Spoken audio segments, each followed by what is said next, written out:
Ce sont les Britanniques qui voulaient aller vite, pas nous. Scène de la nouvelle administration US. Vous n'avez pas cédé aux négociations de dernière heure. Pourquoi? Les discussions avaient tourné autour des conditions attachées dans l'accord entre la Grande-Bretagne et Maurice sur les Chagos, mais plus précisément sur Diego Garcia. J'ai expliqué à Blinken pourquoi il fallait revoir certaines conditions de l'accord entériné par le précédent gouvernement Junio. Il a été très réceptif et a quand même plaidé pour une concrétisation rapide de l'accord. Dès lors, je vous disais qu'on sentait que les Américains voulaient finaliser l'accord avant le changement de régime entre Biden et Trump. The Times avait parlé des chiffres pour la location RS 45 milliards par an pour le bail de Diego Garcia, que vous avez démenti, ici même dans nos colonnes. Qu'est-ce qui bloque? Je répète que ce n'est pas juste une question d'argent, mais de souveraineté surtout. La revendication mauricienne repose sur 3 critères principaux. En premier lieu, Maurice revendique la souveraineté sur l'ensemble de l'archipel des Chagos, y compris Diego Garcia. Deuxièmement, les discussions portent sur la durée du bail de Diego Garcia. Selon l'accord Junio-Starmer, le Royaume-Uni conserverait un bail de 99 ans renouvelable sur cette île stratégique sans que l'on ait notre mot à dire. Un véritable sell-out. Le troisième point concerne les finances. On insiste sur la nécessité de prendre en compte l'inflation, un facteur important qui avait été négligé dans le texte précédent. Maurice ne changera donc pas sa position par rapport aux négociations. La revendication sur la souveraineté des Chagos est un engagement à long terme dans l'intérêt du pays. L'accord devra être solidement négocié sur la base de la souveraineté, de la durée du bail et aussi des finances. Nous ne sommes pas pressés. Ce sont les Britanniques qui voulaient aller vite au départ et maintenant ils changent de posture. Nous restons constants dans nos revendications et nous allons veiller aux intérêts dans les moyens et long termes, pas uniquement sur le court terme. Le 21 janvier 2025, une nouvelle administration américaine prend ses marques, alors que l'ombre des négociations concernant l'archipel des Chagos, et plus particulièrement l'île stratégique de Diego Garcia, continue de planer sur les relations internationales. Au cœur de ces discussions, la question de la souveraineté mauricienne sur l'ensemble de l'archipel et les conditions d'une future entente entre Maurice, le Royaume-Uni et les États-Unis demeurent un enjeu majeur. Les accords antérieurs, notamment celui entre la Grande-Bretagne et Maurice, avaient laissé de nombreuses zones d'ombre, et c'est dans ce contexte qu'une position ferme a été adoptée par la nouvelle administration mauricienne.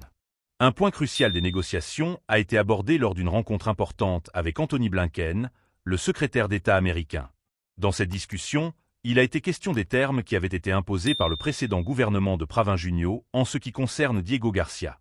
Le ministre des Affaires étrangères de Maurice a insisté sur la nécessité de réexaminer ces termes, principalement en raison de la question de la souveraineté. Selon lui, les discussions se sont concentrées sur la gestion de l'île et des conditions liées à sa location. Le ministre a fait savoir à Blinken qu'il était impératif que certains points de l'accord soient revus, notamment la durée du bail et la question financière.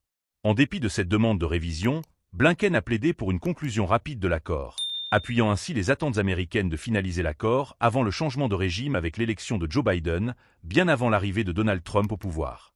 La presse internationale, et notamment le journal The Times, avait largement commenté les chiffres avancés concernant la location de Diego Garcia, évoquant un montant faramineux de 45 milliards de roupies par an pour le bail.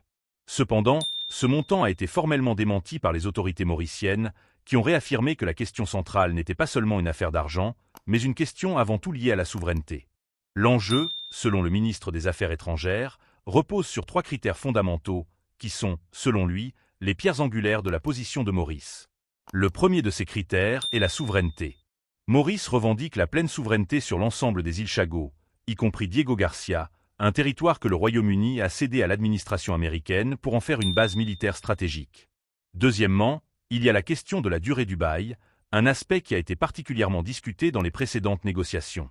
L'accord entre les gouvernements de Junio et de Starmer, qui prévoyait un bail de 99 ans renouvelable pour le Royaume-Uni sur Diego Garcia, avait été perçu par le gouvernement mauricien comme un « sell-out », c'est-à-dire une cession inacceptable de droits sur le territoire sans la possibilité pour Maurice de faire valoir sa voix. Le troisième aspect sur lequel le gouvernement mauricien met l'accent concerne les conditions financières, et plus spécifiquement la prise en compte de l'inflation. Ce facteur, jugé crucial pour évaluer la juste compensation dans un contexte mondial économique évolutif, avait été négligé dans le texte initial des négociations. Les positions du gouvernement mauricien semblent claires. La question de la souveraineté sur les Chagos est un engagement à long terme dans l'intérêt national. L'accord qui sera signé, selon le ministre des Affaires étrangères, devra être solidement négocié, en prenant en compte non seulement la souveraineté mais aussi la durée du bail et les aspects financiers, le tout dans un cadre où Maurice ne se laisse pas presser par les impératifs étrangers. Cette position constante marque la volonté de Maurice de ne pas céder aux pressions étrangères, mais plutôt de défendre fermement ses intérêts nationaux à moyen et long terme.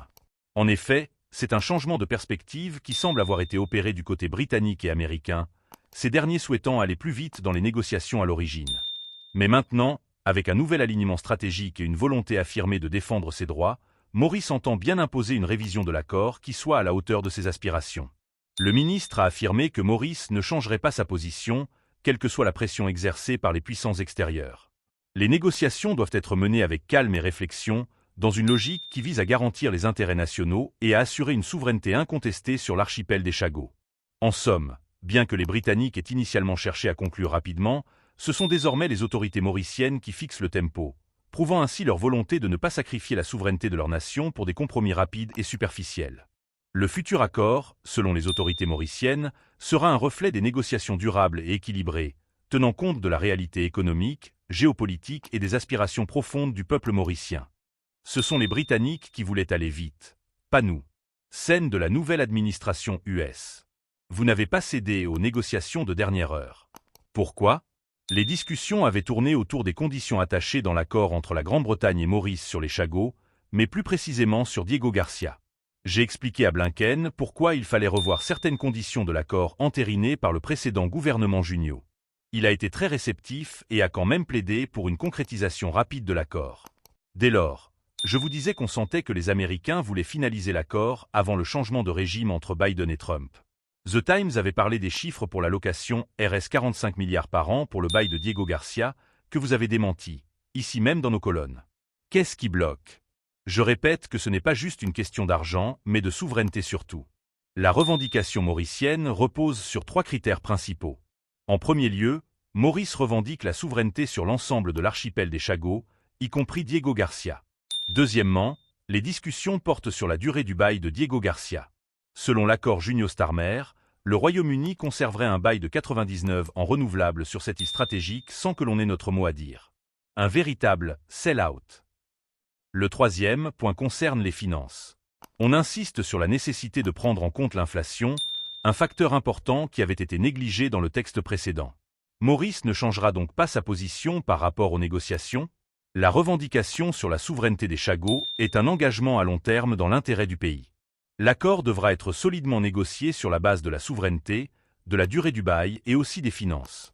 Nous ne sommes pas pressés. Ce sont les Britanniques qui voulaient aller vite au départ et maintenant ils changent de posture. Nous restons constants dans nos revendications et nous allons veiller aux intérêts dans les moyens et long termes, pas uniquement sur le court terme. Le 21 janvier 2025, une nouvelle administration américaine prend ses marques, alors que l'ombre des négociations concernant l'archipel des Chagos, et plus particulièrement l'île stratégique de Diego Garcia, continue de planer sur les relations internationales. Au cœur de ces discussions, la question de la souveraineté mauricienne sur l'ensemble de l'archipel et les conditions d'une future entente entre Maurice, le Royaume-Uni et les États-Unis demeurent un enjeu majeur. Les accords antérieurs, notamment celui entre la Grande-Bretagne et Maurice, avaient laissé de nombreuses zones d'ombre, et c'est dans ce contexte qu'une position ferme a été adoptée par la nouvelle administration mauricienne. Un point crucial des négociations a été abordé lors d'une rencontre importante avec Anthony Blinken, le secrétaire d'État américain. Dans cette discussion, il a été question des termes qui avaient été imposés par le précédent gouvernement de Pravin Junio en ce qui concerne Diego Garcia. Le ministre des Affaires étrangères de Maurice a insisté sur la nécessité de réexaminer ces termes, principalement en raison de la question de la souveraineté. Selon lui, les discussions se sont concentrées sur la gestion de l'île et des conditions liées à sa location. Le ministre a fait savoir à Blinken qu'il était impératif que certains points de l'accord soient revus, notamment la durée du bail et la question financière. En dépit de cette demande de révision, Blinken a plaidé pour une conclusion rapide de l'accord, appuyant ainsi les attentes américaines de finaliser l'accord avant le changement de régime avec l'élection de Joe Biden, bien avant l'arrivée de Donald Trump au pouvoir. La presse internationale, et notamment le journal The Times, avait largement commenté les chiffres avancés concernant la location de Diego Garcia, évoquant un montant faramineux de 45 milliards de roupies par an pour le bail. Cependant, ce montant a été formellement démenti par les autorités mauriciennes, qui ont réaffirmé que la question centrale n'était pas seulement une affaire d'argent, mais une question avant tout liée à la souveraineté. L'enjeu, selon le ministre des Affaires étrangères, repose sur 3 critères fondamentaux, qui sont, selon lui, les pierres angulaires de la position de Maurice. Le premier de ces critères est la souveraineté. Maurice revendique la pleine souveraineté sur l'ensemble des îles Chagos, y compris Diego Garcia, un territoire que le Royaume-Uni a cédé à l'administration américaine pour en faire une base militaire stratégique. Deuxièmement, il y a la question de la durée du bail.